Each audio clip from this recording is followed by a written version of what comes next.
شرک کے دو اقسام ہیں، شرک جلی اور شرک خفی۔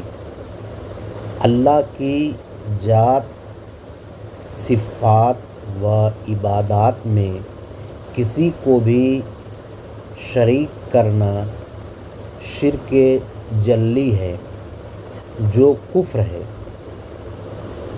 اور نیک عمل جو لوگوں کو دکھانے کے لیے کیا جاتا ہے وہ ریا ہے جو شرک خفی ہے، جو گناہ ہے، کفر نہیں ہے۔